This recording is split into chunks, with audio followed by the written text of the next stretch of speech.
Pemirsa, pemerintah pusat resmi memperpanjang PPKM yang sebelumnya disebut dengan PPKM darurat. Mulai hari ini PPKM disebut dengan PPKM level 4. Dari perbedaan istilah ini, apakah juga ada perbedaan dalam peraturannya? Dan bagaimanakah dengan Jawa Timur yang masih berada di level 3 dan 4? Hal ini akan dibahas di Dialog Titik Tengah bersama saya, Fatma Ayu.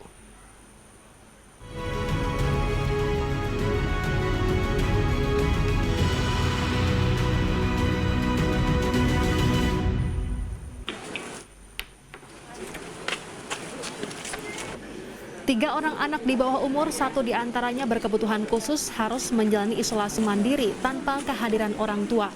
Ibunya meninggal dunia, sementara ayahnya tengah menjalani perawatan di rumah sakit karena terpapar COVID-19.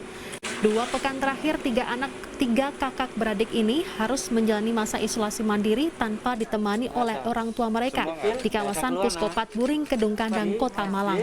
Ibu dari ketiga anak ini telah meninggal dunia akibat terpapar COVID, sementara ayahnya yang berprofesi sebagai guru hingga kini masih menjalani perawatan intensif di rumah sakit rujukan dengan status positif COVID dengan penyakit penyerta atau komorbid. Saat ini warga sekitar telah bergotong royong untuk membantu memenuhi kebutuhan makan dan keperluan ketiga anak tersebut. Meski sejak hari Sabtu kemarin ketiganya sudah dinyatakan sembuh dan berstatus negatif, namun mereka masih belum dapat bertemu keluarga besar karena faktor jarak serta kebijakan PPKM darurat.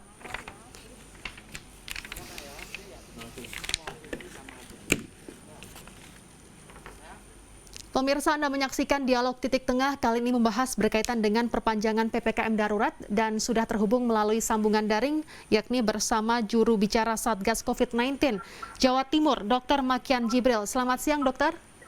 Selamat siang, Mbak Fatma dan teman-teman Metro. Assalamualaikum warahmatullahi wabarakatuh.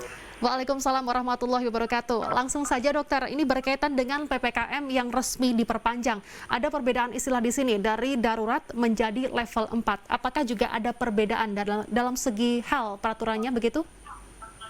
Ya, prinsipnya kan level-level ini kan berdasarkan indikator epidemiologis yang ditentukan oleh Kementerian Kesehatan. Di Jawa Timur itu sekarang ada 30 kota kabupaten yang masuk di level 4 dan yang sisanya 8 itu di level 3. Nah, untuk perbedaannya memang prinsipnya memang secara overall prinsip sama, mengurangi mobilitas, tapi ada beberapa sektor yang aktivitasnya dilonggarkan. Kalau dulu biasanya dibatasi sampai jam 8, sekarang aktivitas batasnya sampai jam 9 malam seperti itu. Yang lain-lainnya kurang lebih hampir sama seperti itu. Baik, berarti tidak ada perbedaan yang signifikan, hanya perbedaan istilah saja, begitu?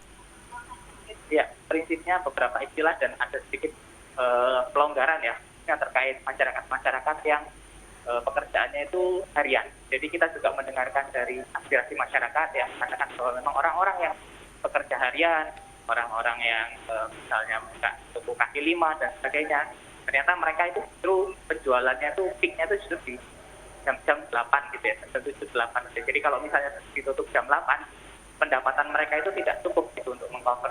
Oleh karena itu Pak Presiden juga sudah bilang kemarin bahwa untuk pembatasannya itu jamnya jadi jam 9 malam. Baik, untuk Jawa Timur sendiri saat ini keadaannya seperti apa, dokter? Mengingat untuk istilah PPKM sendiri ini sudah disebut PPKM level 4. Tapi untuk Jawa Timur ini ada level 3 dan juga level 4 di beberapa wilayah. Ini seperti apa keadaannya saat ini di Jawa Timur untuk level 3 maupun level 4? Ya, jadi prinsipnya kalau secara indikator epidemiologis yang ditentukan oleh Kementerian Kesehatan, itu per kemarin dari 38 kota kabupaten, 30 kota kabupaten itu masuk level 4 dan 8 kota kabupaten itu masuk level 3. Tapi sebenarnya prinsipnya sama aja. Level 3 dan level 4 itu sama-sama butuh intervensi pembatasan yang skalanya harus besar. Karena 3 maupun 4, yang 3 ini kalau misalnya dibiarkan bisa menjadi 4, dan yang 4 ini kalau tidak sudah dibatasi justru malah akan terus-menerus naik. Tapi alhamdulillah kita lihat dari tren kasus harian di Jawa Timur, memang ketika testing sudah naik ke jumlah spesimen itu sampai 3 kali lipat dari sebelum PPKM. Biasanya kan kita satu hari itu yang diolah itu sekitar 6 ribuan sampel. Beberapa hari terakhir ini bisa mengolah sampai 18 ribu sampel dan memang kasus yang ditemukan banyak. Tanggal 14 kemarin itu sampai 8.130 kasus yang ditemukan di Jawa Timur. Tapi 2-3 hari terakhir ini tren kasusnya sekitar 4.000, 5.000. Ya mau kawan-kawan dengan PPKM darurat yang terpanjang ini nanti juga secara konsisten diikuti dengan kasus COVID yang Baik, baik dokter, berkaitan dengan level 4 ini ada 30 kabupaten kota di Jawa Timur, sedangkan untuk level 3 ada 8 kota kabupaten. Ini berarti ada peningkatan karena sebelum PPKM darurat untuk minggu pertama ini jumlah level 4 di Jawa Timur masih kurang dari 30. Namun untuk setelah dilakukan PPKM darurat ini malah menjadi level 4. Berarti masih belum efektif atau seperti apa? Jadi memang gini ya, konsekuensi dari peningkatan testing dan kasus yang ditemukan, karena kan level 3 maupun level 4 itu kan indikatornya yang macam-macam. Ada mulai dari jumlah kasus, terus jumlah bed occupancy rate, terus habis itu dari positivity rate dan sebagainya. Prinsipnya adalah karena memang kita tahu di Jawa Timur dalam 2 minggu terakhir ini kasus memang hasil dari peningkatan kapasitas testing maupun sistem yang lebih optimal ini memang naik ya. Dulu sebelum PPKM kasus kita mungkin ya 1.000, 1.100, 1.200. Nah sekarang itu kan sampai 4.000, 5.000 ya. Jadi dari peningkatan kasus yang ditemukan itu akan otomatis meningkatkan status level risiko. Kalau dari level risiko dari Kemenkes yaitu tadi level 4, 20 kota kabupaten, dan kalau bahkan dari level risiko dari Tugas ini pusat 33 kota kabupaten masuk zona merah.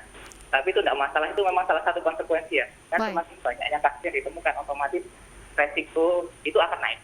Tapi kalau misalnya nanti dengan ketemukan kasus itu nanti mereka semua hentikan, nanti lama-lama dengan jumlah testing yang sama, kasus bisa turun, dan bor maupun positivity rate kayak turun. Baik, namun mulai kemarin posisi Jawa Timur ini untuk zona merah sangat banyak. Ini ada sekitar 35 yang zona merah.